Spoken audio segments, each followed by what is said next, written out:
Sorry. Welcome to Nerd News Now. I'm Mark, and I'm with Chaz. It's just you and me today. Yeah, just the two of us. Yeah, just all the quarantine fun. That's it. It is April 27th, 2020. How often do you look at calendars anymore? Quite often, actually. At least lately, because I've been discussing with other people about cons. So and plus like touring and stuff with the band. So calendars is always a part of my day. Yeah, when is that? When is that projected to pick up touring? I have no idea, No, man. yeah, no one We're is. we're supposed to be in the studio, Think Loud Studios in Pennsylvania or Philadelphia. I can't remember. Anyway, in August. So to work on the new album. And so maybe something after that. I don't know. Have y'all tried to do any virtual shows? No, because I'm in Houston. The other guys are in East Texas. I'm Yeah. encouraging them to do some kind of an acoustic show. I don't need to be there. I just I play the bass. So it's like boom, boom, nothing fancy. But maybe they'll put something together for Quarantine Con. I know we're gonna do an interview, so we'll see what happens. I feel like if the Rolling Stones could do it back a couple weeks ago, then Rocket Queen could do it. I know Rocket Queen could do it. It's just the motivation to get them to do it. I say them because again, they're 2.5 hours away. So Yeah. yeah, we just need to light a fire under their butts.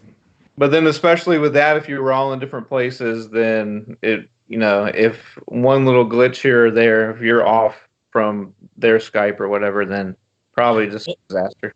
Well, yeah, for sure. But they all live relatively close. Oh, okay. So they could get to the studio and do something if they wanted to.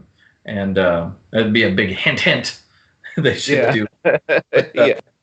I mean, don't get me wrong. Like, if they were to perform, I'd be like, I'm not there. But, I mean, I'd still watch. I'm still a fan of the band regardless, with or without me in it. Do you look at calendars? What was the question for? You look at calendar. You don't know what day it is. I just know that I go to work like every 3 sleeps. But I have to be careful because on my days off I take like 3 naps, so I don't want to like go back to work the same day. What day is it? They're like why? Like 3 big sleeps is when I go back to work. But yeah, no, it's hard knowing what day of the week it is because typically I have so much going on. Like I follow, Astros, Rockets, all sports, and like to go to concerts on my days off. And now, like none of that really matters right now. And even with like comic books, we finally had new releases last Wednesday, but before that it was like 5 weeks. So they release tomorrow. New books release tomorrow. On Tuesday? Yeah, they're releasing tomorrow. Okay, so wait, do they know what day it is? Because comic books have been Wednesday my whole life. That is true, but as soon as this epidemic came to pass, right before the shops closed down, they moved it. Diamond officially moved it to Tuesday, so people could get their books before everybody was shut down, right? And so Diamond's not delivering, so it's another distribution company, and they're only doing DC Comics as of right now. But we got ours today, and I bagged and boarded them. We've got 6 titles, but next week we're looking for about 20 titles, and I think those are all DC as well. Oh wow, that's all DC. Wow. Yeah. So I guess obviously they had a contract, and the contract had to have said if you're not giving it, our customers their merchandise, then obviously, and these people are, then we're gonna. There's got to be some kind of clause, Yeah.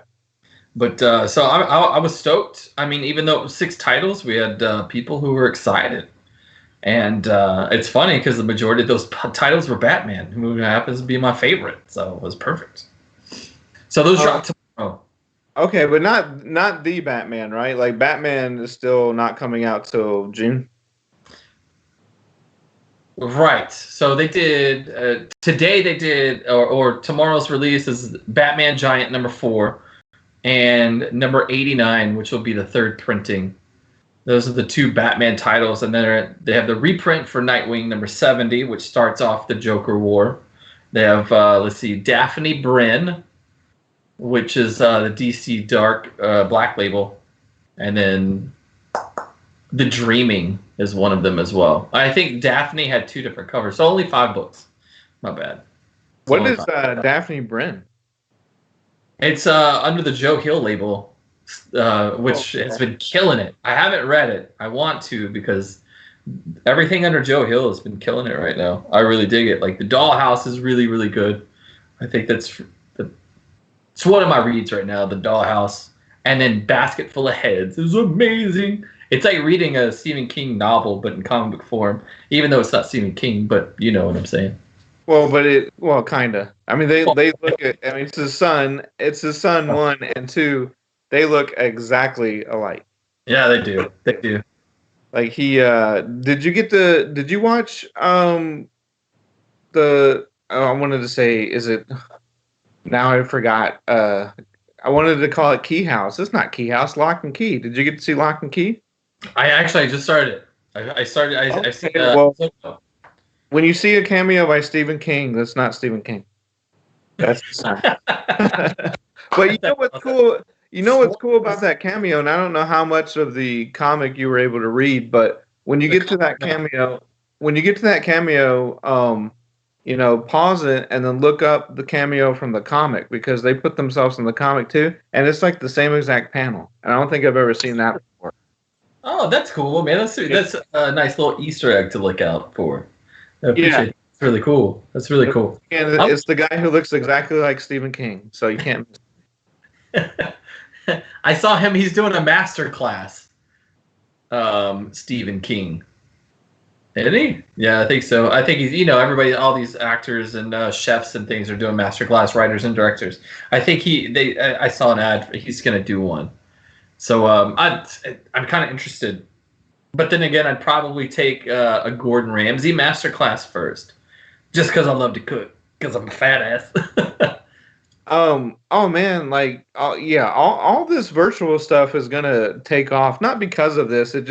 It's like a lot of other things where when you have to rely on something, then people become more accustomed to it. We're seeing all these like virtual shows and all this stuff, but virtual cooking, they have all the commercials with Alexa and like Google Home, and they make, now you can get like a tablet for like $90 that can serve as like basically like a tiny screen in your kitchen that's exclusively for cooking and things. They've been having all kinds of just virtual cooking classes, and obviously like for a while now you can like go to YouTube and find recipes, but yeah, all that stuff is going to become even more prominent now, I think, because people are going to have to been forced to use it, and then so now it'll just become second nature. Yeah, that's true. That's true. And two things about that. One, going through Facebook, usually I don't spend my day on Facebook. I like to post what's going on like that day, and that's it. But usually, if I get up in the morning, I'll roll through like a couple of swipes through Facebook, and they always have at the beginning when you open it up, it's like the live video feeds. I saw one. It's this chick that I know. She's a cam girl, so you got to sign up for a page and all this stuff so she can get money. But it said that she was cooking live. That was her title. Watch me cook, and I'm doing poppers and quesadillas or whatever. It's kind of like finger foods for like a football game or whatever. But I found it funny. She was in there cooking, but the camera was to her backside. She was wearing jeans and a shirt. She had her dog next to her. And she wasn't saying anything. She wasn't like, well, this is what I'm doing now. It was just a camera, which I don't know. It just seemed kind of, if you're looking for something else to do other than cam, you're doing this wrong. But as far as masterclass, who would you masterclass with? Because everybody's doing it. But if you had the chance for one, because it costs money. But if they were like, this is your gift, one free masterclass, who is it? Mine's Gordon Ramsay. I would totally. Mine might be Brian K. Vaughan, because I've always just been curious about how to script a comic without having access to like an artist. Because a lot of people, even writers, they have some sort of artistic talent. I have zero, like none at all. But I would just like to know the format and the process, because he, more than any writer I can think of right now, he has finite series, which I love. I love finite series with endings. Some of his were planned exactly like to the issue number, and some were, kind of an odd number of issues. But like Why the Last Man was 60 issues, I think, and then Ex Machina was 50, and then Paper Girls was that might have been an odd numbered one, maybe like 32 or something like that. But the guy just tells an amazing story, and now with Saga, that will have a finite end, but they keep going on break and break and break. He and I almost said Fiona Apple, but that's another great Fiona Staples. But yeah, I think Brian K. Vaughan, he's also done a little bit of the you've gone into TV world a little bit, but to me, that guy's just a comic book writer first and foremost. Right on, very cool. Yeah, so I'd watch that class. I'd watch you take that class. but I would like to take a cooking class, but probably with someone who yells less than Gordon Ramsay. Yeah, I don't know what it is, man. I've just, every time he's on, he's got a new show, whatever, I'm watching it. And I don't know, I guess it's just a personality, because there's some other cooks or whatever that have shows and that they're yelling and all this jazz, and it's like, it seems like it's fake, but for some reason, Ramsay's just seems like that's just who he is in the kitchen. He's not playing up to the cameras. He can give two craps about the cameras. I don't know. It's just maybe he's like one of those pioneers. Like, in the music, I'm not a big death metal fan, but I'll listen to Cannibal Corpse because they were the first, the grandfathers of death metal. But everything else just sounds like Cannibal Corpse. I'm not an avid Cannibal Corpse fan. I'm just saying maybe I like Gordon Ramsay because he was the first one to to go off and be that type of chef, that reality chef that we all know now. I don't know, Swedish Chef, I think. No. I love the Swedish Chef. I love the Muppets. Yeah, that would be a fun virtual. I could do that. I could just throw random Muppet shrimp into pots and stuff like that. That'd be easy. No problem. Dude, let's both take this class. Let's take it. Yeah. If she were still around, Julia Childs would be awesome to take a class from. I've actually been watching some of her old cooking shows and segments on YouTube and on Prime. Now, she had something, I think it's on Netflix. No, because I don't have Prime. Either Netflix or Hulu has Julia Child, like the best of. So. Oh, okay. I mean, she has tons of shows and stuff she did, so you can find it on YouTube and just watch like segment form. But there's Amazon Prime has like this one that she did with a French chef. I want to say another French chef, but she wasn't French. She just that's what she was famous for because she went over there, learned that, came back. Right. But some of the best stuff is like her interviews with David Letterman. Those are good. I've never seen it. I don't. When I'm YouTubing, when I fall down that rabbit hole of YouTube, I don't. Julia Chad. Let's see. I know who she is. I remember, when I was a kid, and PBS is. But I remember the Cajun Chef. That dude was always fun. Oh, he was good, huh? Yeah. But anyway, dude, nerd news. Yeah, well, I mean, hey, there can be cooking nerds, There's definitely foodies. Foodie is like a whole different level of nerd, like stratospheric. I have friends that I will never love food as much as they do, mostly because when you get to like the Michelin star level, then you're talking about like probably a year's worth of comic budget on one meal. But so yeah, there is definitely nerd news about food all the time. So you mentioned Quarantine Con. Yeah. Yeah. So well, I guess one question. Oh, go ahead. No, I said I'm so done with Quarantine Con right now. I've been working. Well, I just been working on it, and it's pretty crazy. But yeah, your question. I mean, I really didn't have anything. Well, no, just so obviously stuff is starting to slowly reopen here in Texas anyway. It's obviously going to be different all across the United States. So probably no conventions for a while, I'm guessing. Right. Ours have been Comic Palooza was canceled. San Diego's canceled. Dallas still has one June 18th, and I feel like they're just holding on to that day because I don't think that's going to happen. Right. But I've seen a lot of virtual cons pop up, and most of the time it's just like, hey, the cast of Outlander, will be signing autographs or answering your, Q&A questions for 2 hours. But then I saw that the Adventure Begins is one of the main sponsors of this quarantined con. That's right. So just tell us a little bit about that and maybe some of the highlight guests. But it's like a full slate of people, and with a full 2 or 3 day schedule, right? Yeah, it's 2 days. It's May 2nd and May 3rd, so Saturday and Sunday. It's totally free. So if you hit quarantinedcon.com, you'll be able to check out all the guests, the watch parties, and all that jazz. So I get an email from our events team saying, hey, we're part of this, so set something up. And they were like, we'll just leave it to you and Jarek. They're like, okay, we don't know what to do. So really, man, it's funny too, because I just started high. I was like, dude, I'm gonna just start high and I'll just trickle my way down.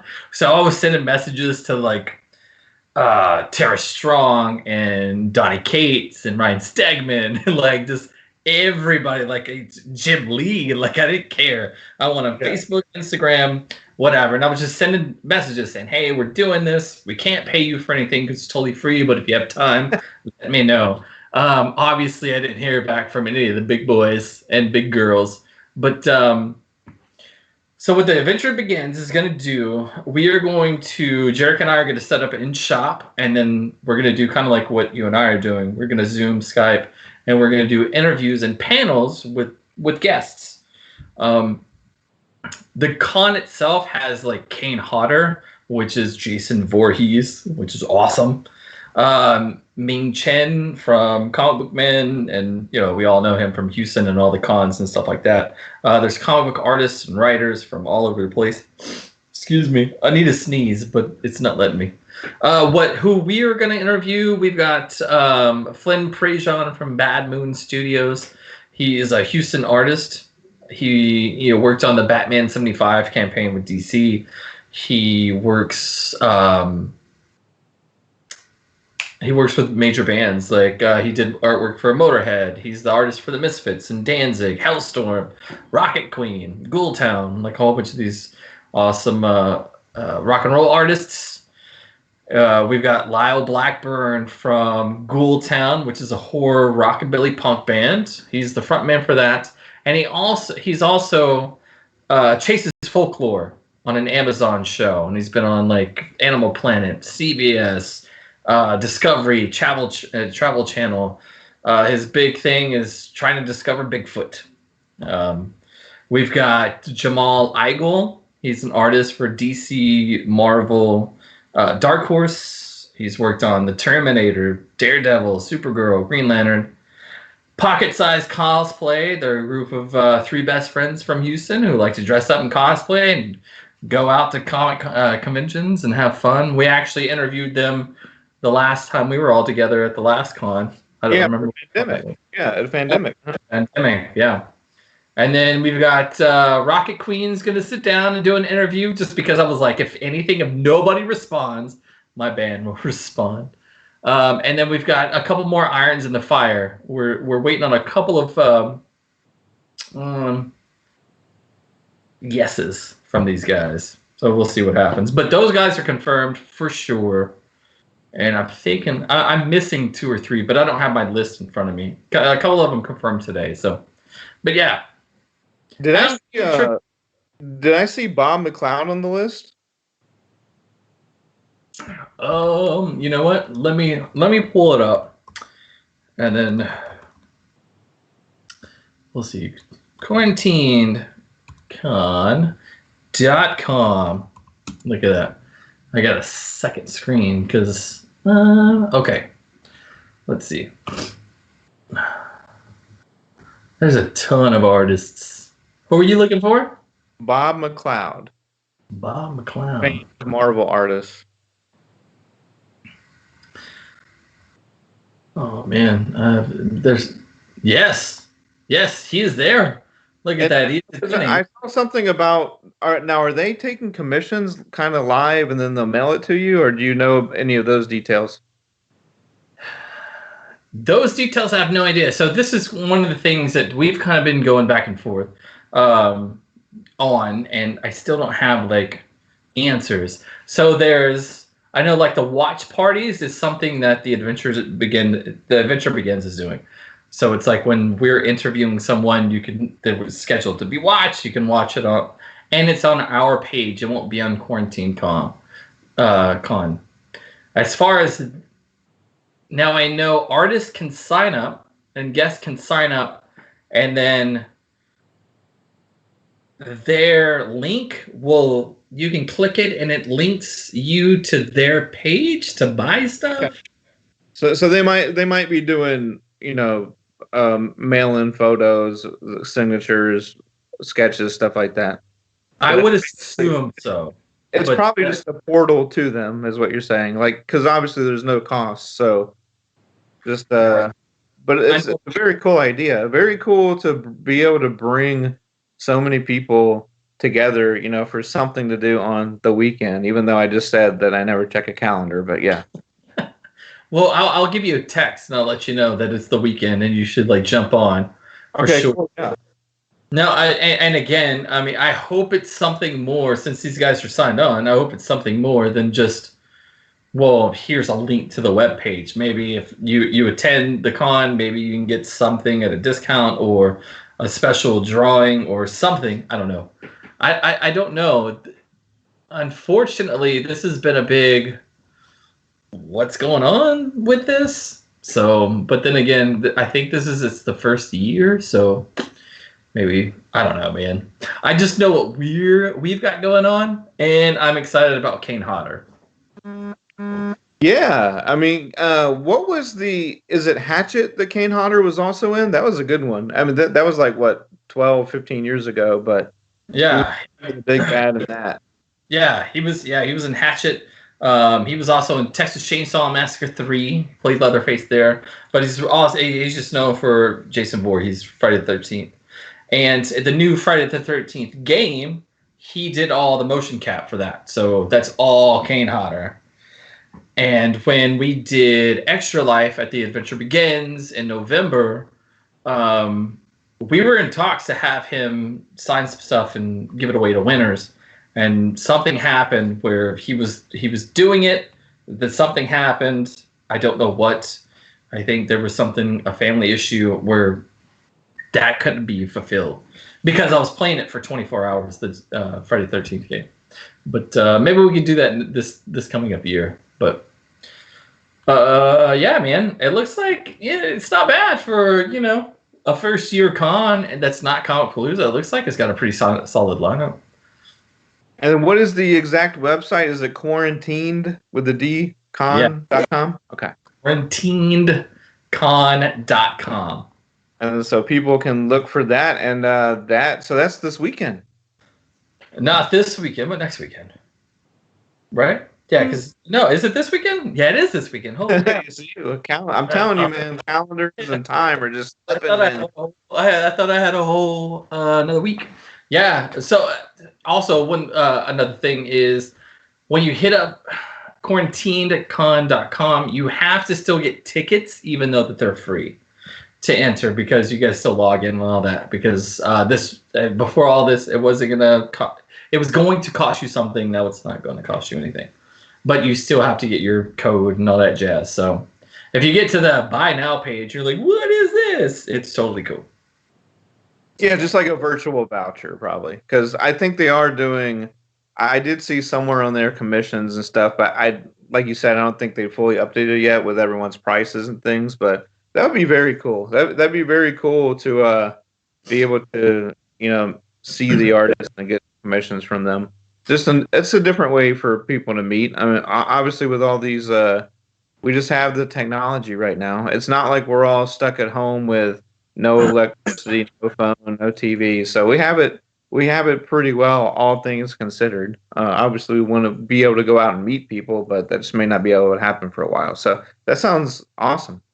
Yeah, it'd be cool. I'm looking forward to it. I'm also kind of scared because, or I should say scared, nervous because I'm actually, the people who are confirmed. I want to make sure it's cool and it's fun and that they have a good time.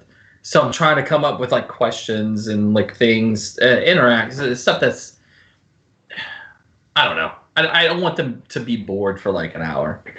But then again, I have a lot of people, a lot of artists who are like, I'm interested, but my people are gonna contact you, and I'm like, Yeah.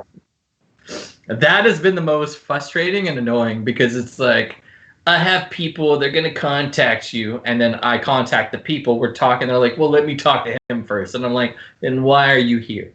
Then you don't need people. If you're just gonna ask him anyway, then what's the difference if they just oh, here's the email, let me just answer it because that's exactly what I'm doing.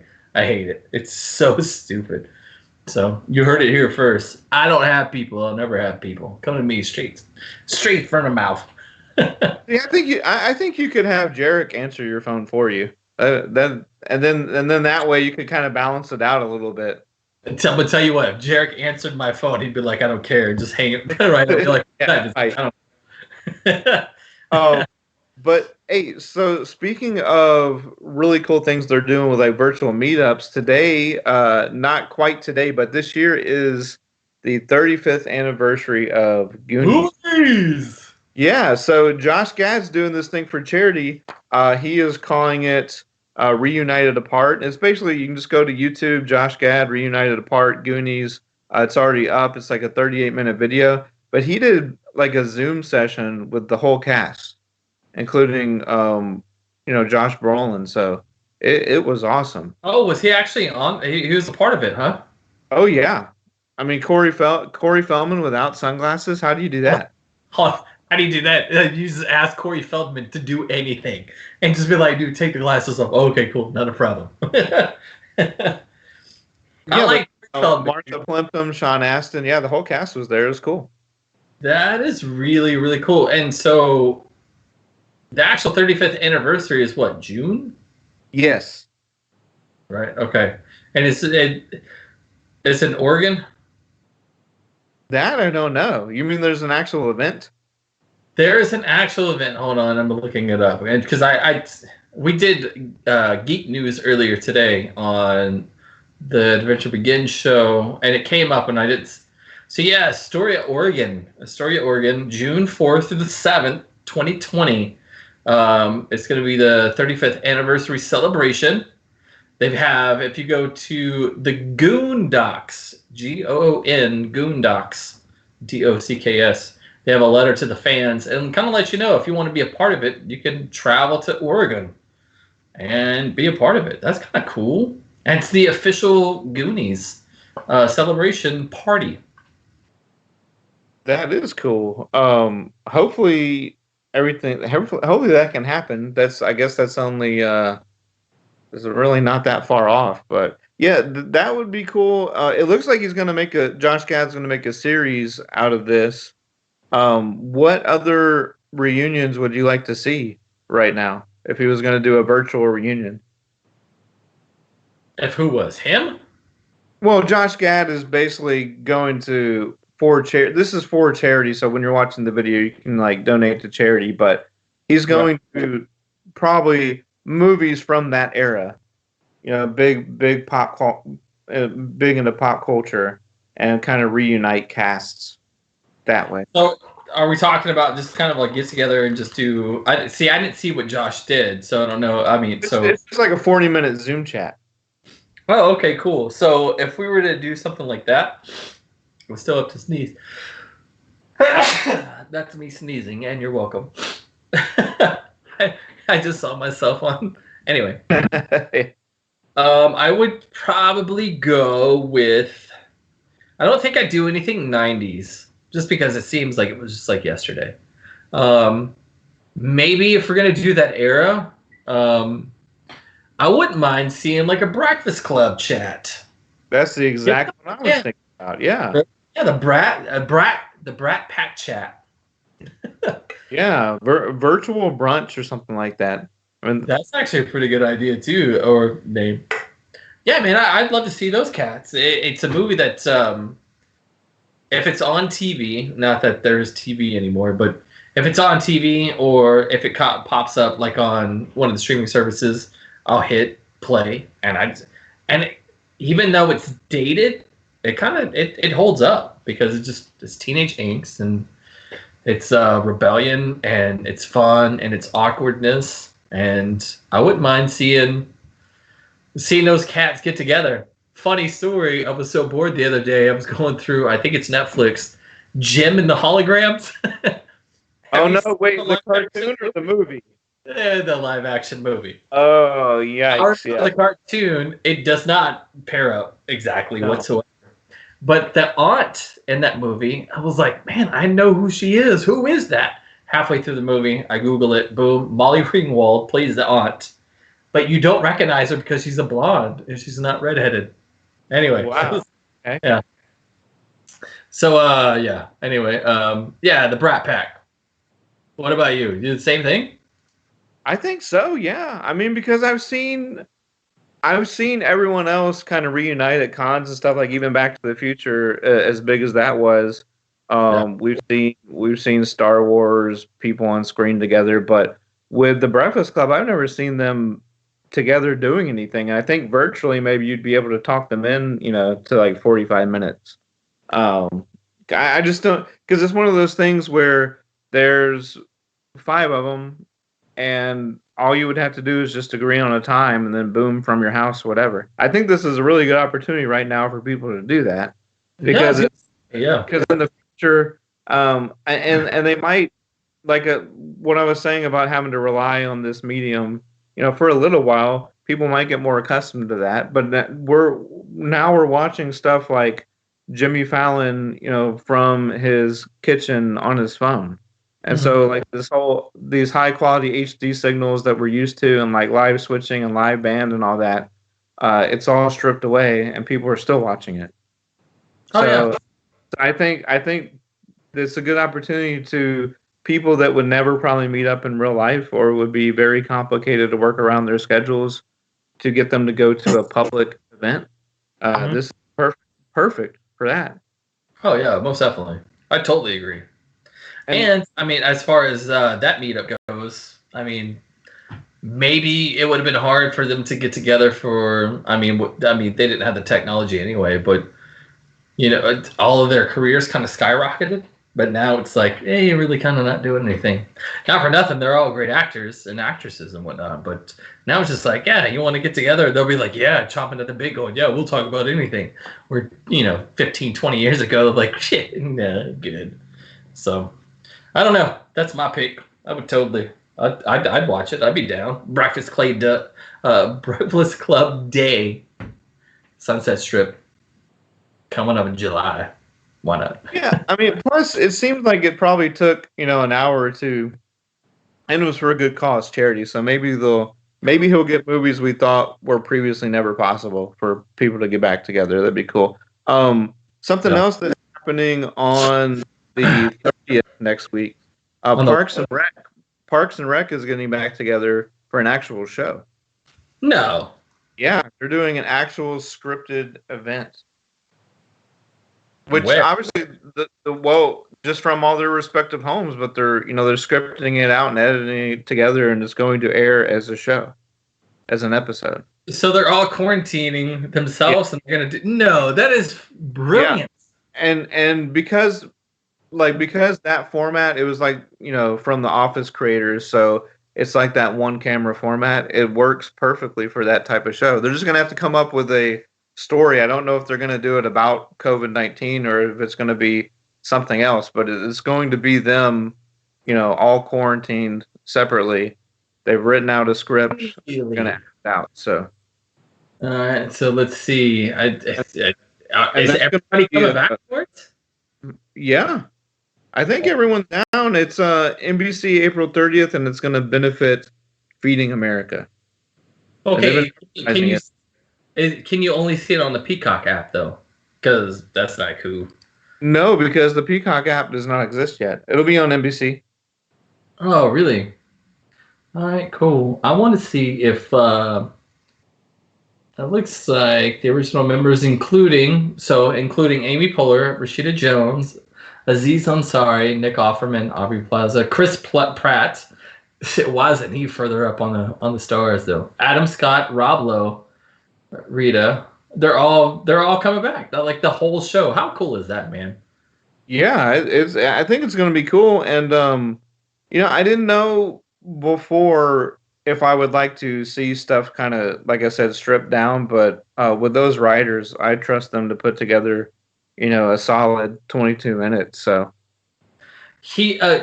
I'm excited about this because yes, when Parks and Rec first started out, I mean, it was it resembled The Office quite a bit, but then they kind of strayed away from it. Not that I didn't like it, but I think if they did whatever they're going to do for the 30th, a lot of other TV shows are going to try to replicate that as Parks and Rec did for The Office.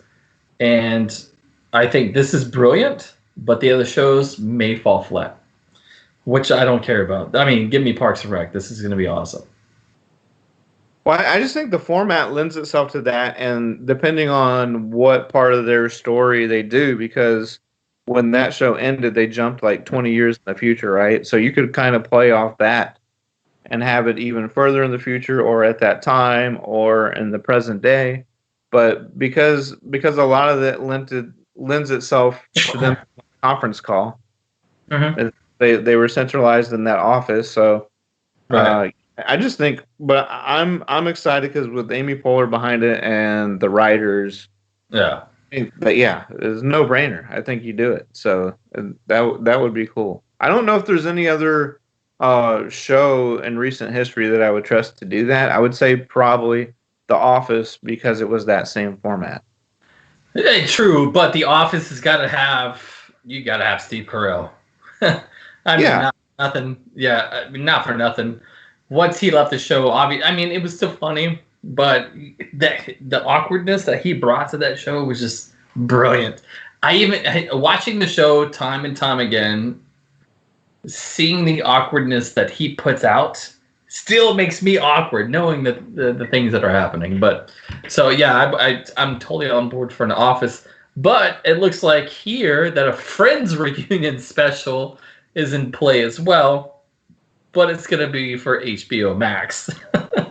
Yeah, but is that going to be actually scripted out? And they're probably going to wait to do that to where they can actually film something together. I guess so. It just says the latest in series classic sitcom reunions, Friends reunion special.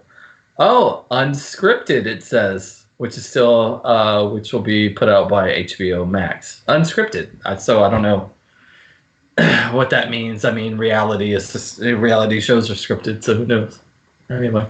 No, I don't really have a lot of interest in reunion specials when it's just them being interviewed. I would rather see this Parks and Rec, whatever it's going to be, where it's scripted. I would rather see that. So. Yeah, for sure. Oh, I totally agree. Most definitely. I also hold Parks and Rec in a much higher regard than Friends. Friends was great for what it was. It was just in the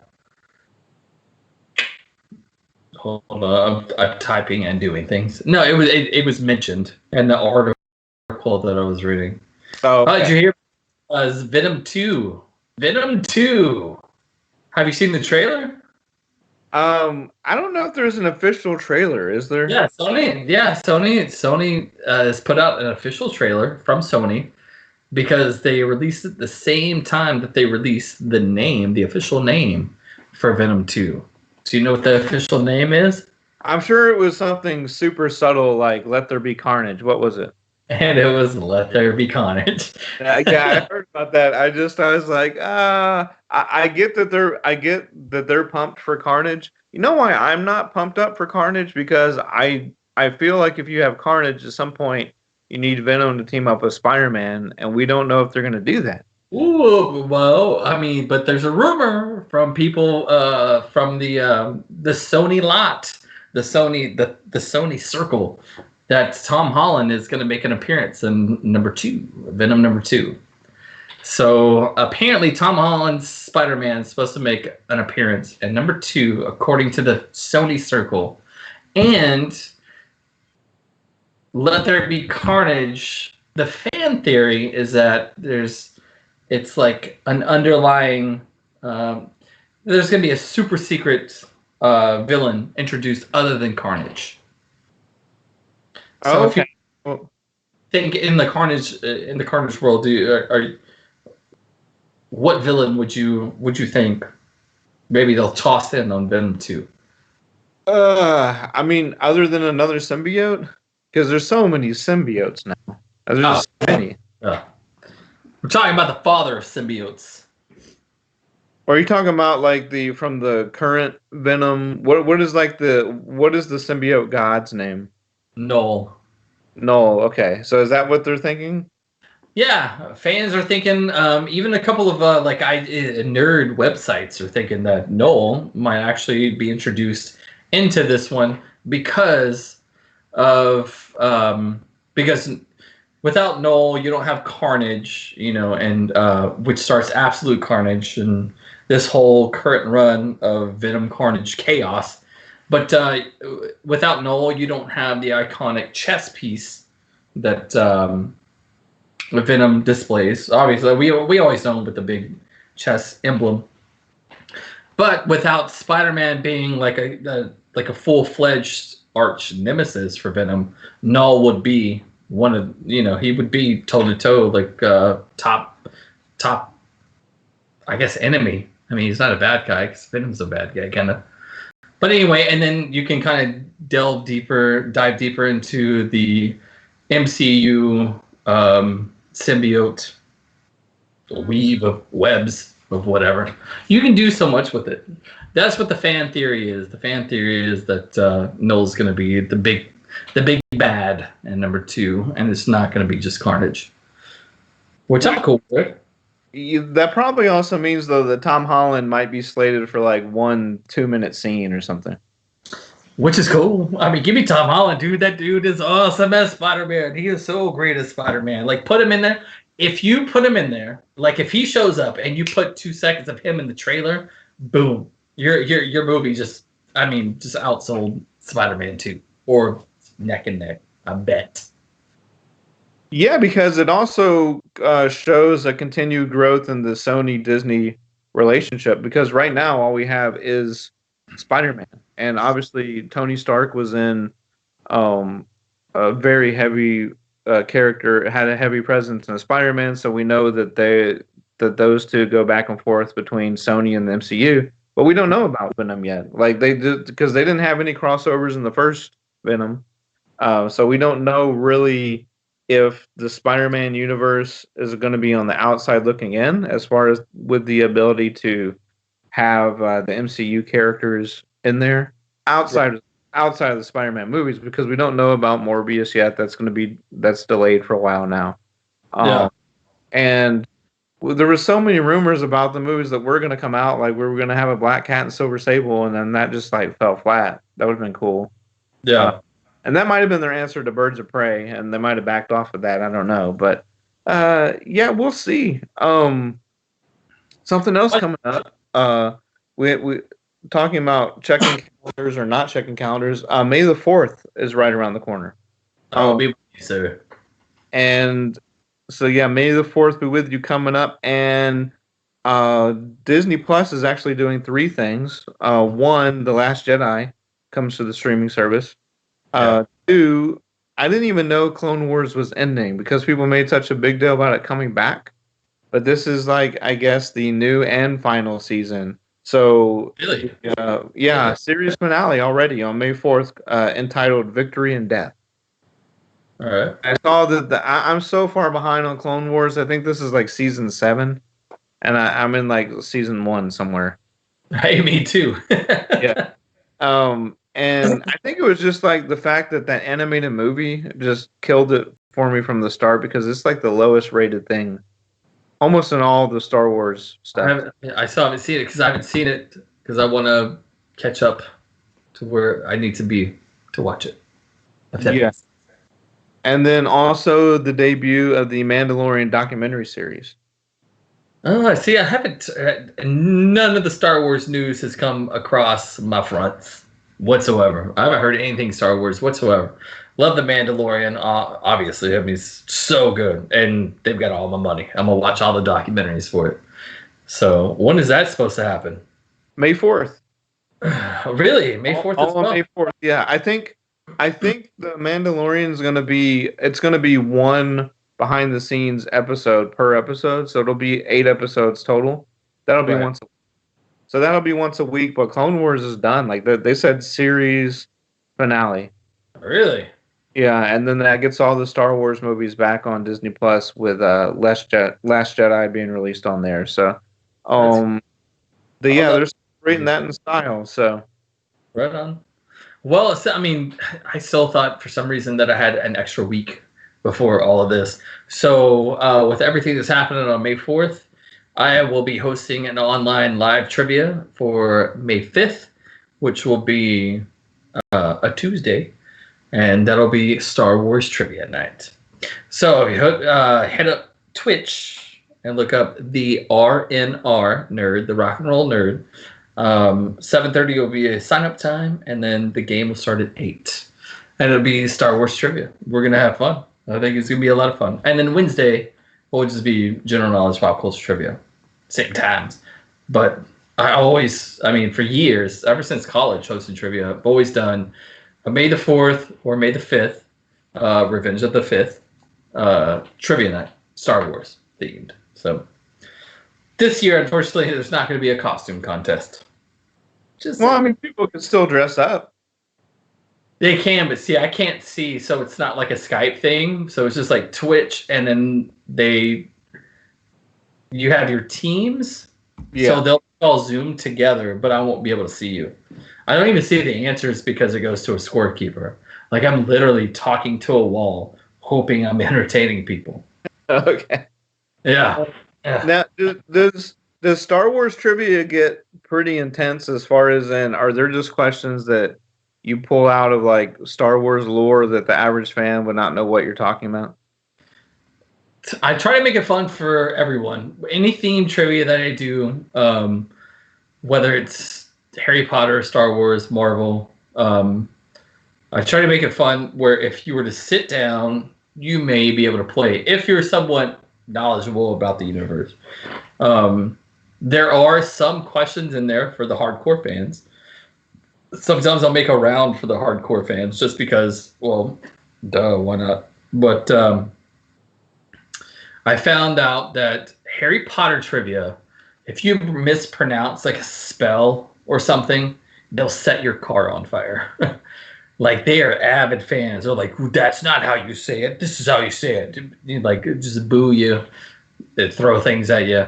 Star Wars fans, like if you ask the question, they get very uptight and just, are you talking about the movie, like the first set of movies or the remaster? Because it's two different things. And I'm just like, I don't care. Like just write down your answer. And if it's from either one of those, you'll win. It's trivia. It's supposed to be fun.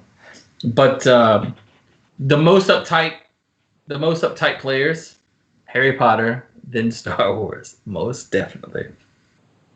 I wonder if Harry Potter, it's because it all circles around the books, and maybe there was so much detail that they just read it when they were younger and just remembered every single line that was uttered.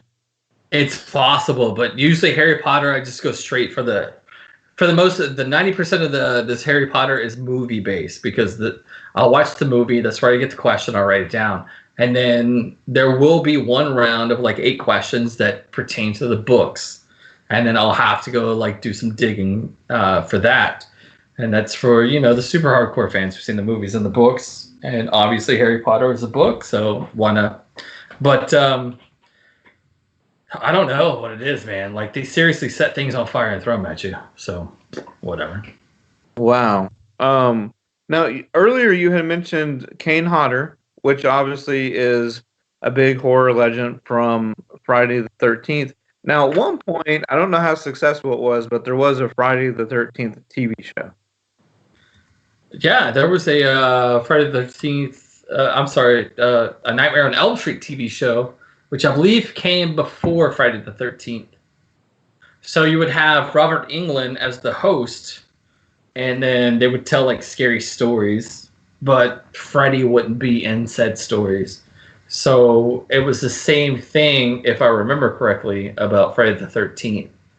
So it was called Friday the 13th, and they were like campfire stories. But Oh, so almost like Tales from the Crypt, but instead of the Crypt Keeper, it was either Jason or Freddy as the Master of Ceremonies.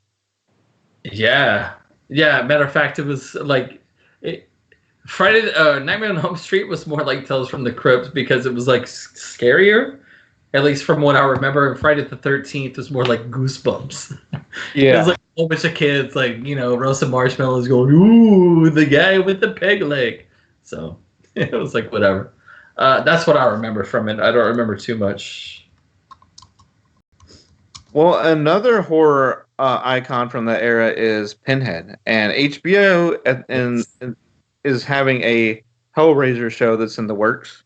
That is based on the Clive Barker movies. It's going to be episodic, and David Gordon Green, who brought back Halloween for 2018, is set to direct the pilot and several episodes. So that story will focus on the lore that's centered around Pinhead and the film series. So that's something cool to look out for horror fans. Yeah, it is. I'm actually. It's weird when you take such an iconic character, especially the actor who played that character, and take him out and put someone in. I mean, obviously, it's going to be great for the new kids to watch it because maybe that's the first time they're going to experience Pinhead.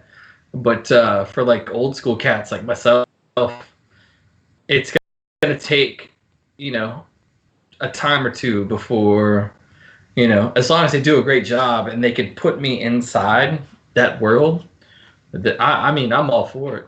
It's such a great franchise that I think it should live on forever. But it's going to take a time or two before they've got me, before they got my monies. I'm looking forward to it. I'm going to give it a chance, that's for sure.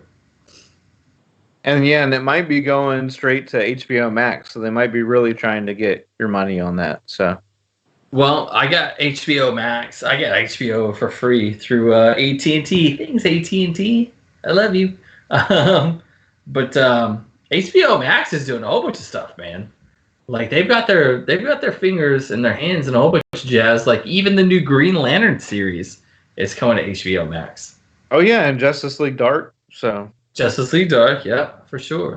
it'll be interesting to see how much longer the DC app or the streaming service lasts because I know that Doom Patrol is going to be playing on both, but I'm kind of thinking like, well, what's the point of that? It seems like all the shows that are featured on the DC Universe app are going to be co-hosted by another network. Like Stargirl is going to be on CW the next day, and Yeah. Swamp Thing doesn't exist, and Doom Patrol is now going to be on HBO the next day. So it just makes you wonder how long is that going to last.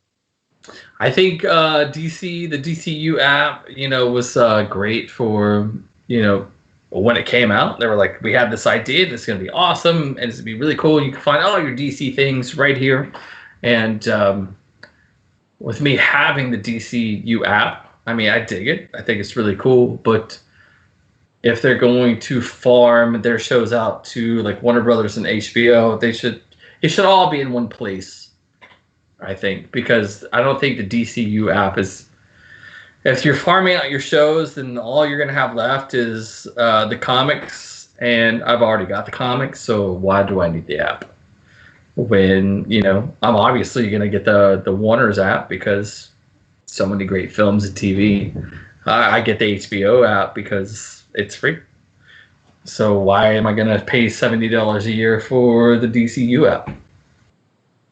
Yeah, I really like the comic aspect of it. I feel like it just streamlines really well. I would love for them just to throw that in to the HBO Max and just consolidate all of it. Oh yeah, for sure, most definitely. And then if Marvel could just throw in all the Marvel comics to the Disney Plus, would be set. Dude, I'm gonna tell you what, dude. I still get emails asking me, "Hey, we added new content to the Marvel Unlimited." And I'm like, I'm still not paying because, anyway, there's no You're not giving me anything other than comics for that. And speaking of comics, we'll wrap up with that. We got a few more minutes. So I heard about a very cool comic from IDW called The Last Ronin. Have you heard about this? Does that have anything to do with the Ronin comic book? It actually has to do with Ninja Turtles. What? Yeah. So this is going to be set in the future, much like the middle-aged Mutant Ninja Turtles skit on SNL. But instead of a hipster tone, this is going to be serious. This was something that was actually scripted out 20 plus years ago by Eastman and Laird when they still worked together on Turtles. So it's based on a Kevin Eastman outline. Tom Waltz is going to be writing it for IDW. It's going to be a 5-issue miniseries that starts this summer. Each issue will be a hefty 48 pages. It takes place it takes place in a future where there is only one Ninja Turtle left. Do they say who it is? They have not said who it is because they got to keep you on your edge of your seat. But yeah, Ed. Who do you think? Michelangelo. That's what I'm thinking too, because like with anything, like if you party and you have a good time, you get in a car accident. Well, the guys who party usually just they stay alive because they have no cares. I don't know. That's a horrible analogy, but yeah, Michelangelo. I don't know why. Leonardo probably died from some disease. Donatello was just too nerdy to. I don't know. I have no good things right now to say about Turtles. Well, in the comics, Donatello, his personality wasn't really fleshed out. Leonardo, because he's the leader, he would be too obvious. And I think Raph is probably too hot-headed to still be alive. So Michelangelo has the heaviest personality, and he would be most affected by the loss of the other three. Like, he just has more story to tell, I think. So then again, like Raphael is just like, since he's so just like that loner type, or that he had all that angst or whatever, like would it make sense if the other three turtles died and he has even more hate in the world because now he's the only one left and he could have been nicer to the other guys? Oh, there's a lot to think back on. Maybe it's Raph, dude. I'm thinking maybe it's Raph. I'm gonna say Raph. Yeah, it could go either way. I mean, any of the four. Hate life even more if he was the one that was still around. But he also, I'm sure it's going to be a situation almost like Seven Samurai where they're going to be pulled back into battle. So you might need it to be Raph since he had more aggressive tendencies. He'd be able to handle any business. But so that'll be interesting. That's the last one, and it's over the summer for IDW. That'd be cool. And you said the Seven Samurai, that turtle is just as tall as Tom Cruise. Which one? Any turtle. They're like 7. I'm just saying. 5'3", 5'2". Mm-hmm. No, you can't. You can't tell from the picture because they're just they have all the weapons, so you can't. There's no giveaways on the picture. I looked it up. I'm looking it up, and you can't tell. But with the red moon and all that jazz, it's Raph. I'm saying it's Raph, dude. Yeah, I'm gonna stick with Michelangelo, but I'm sure we'll find out. That was my initial thought. So yeah, Raphael. If they really wanted to mess with people's minds, they could have each issue from a parallel universe where each of the four made it, and you could see how they would react. They got my money, man. Yeah, it'd be some cool stuff for sure. But yeah, so that's something to look forward to. And then, like you said, 5 or 6 DC titles this week, and then up to 20 something next week. Yeah, tomorrow is 5 titles, and then I think it's around 20 next week. All DC. That's a lot. I haven't seen the list for next week, so I'm not sure, but I will let you know for sure on Monday. But yeah, this week is just all DC.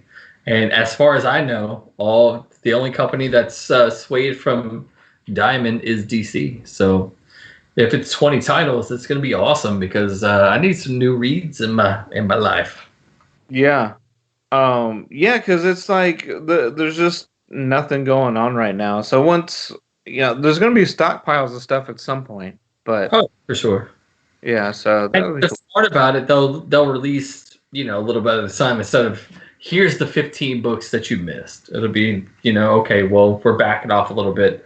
Not even that. I mean, I know the artists and the writers have been working during this whole time as well, but you're gonna need to let the buyer breathe a little bit. You can't issue 3 or 4 books and expect them to buy said 3 or 4 books, especially everybody on a pull list. You just don't have one book. A lot of them have, the average is 2. So, and you have them up to, 5 or 6. Yeah. So, But then, of course, during this time, there's always trades too. I mean, it's fun to go back and read stuff that you've been sitting on for a while, or just stuff that you missed. So there's always something. But it is good to have new material as well. So for sure.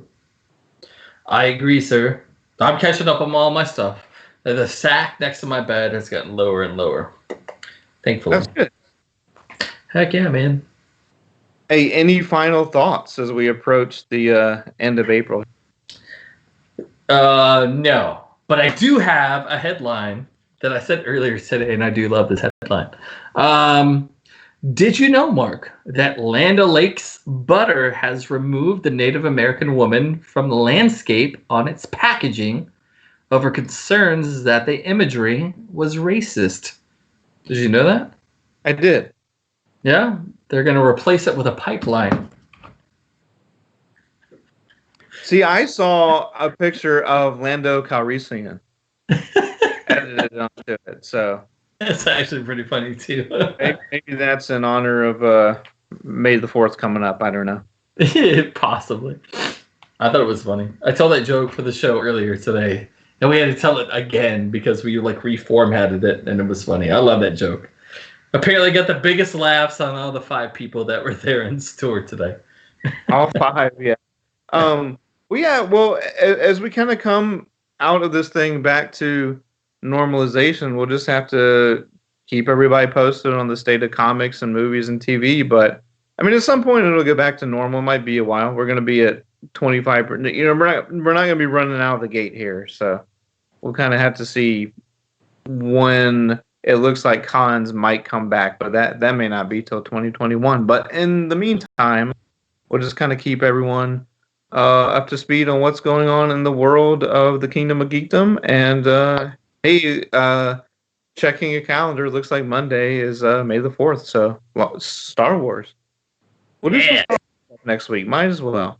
But for Chaz, I'm Mark, and this has been Nerd News Now. Stay safe, wash your hands, and we'll see you next time. QuarantineCon.com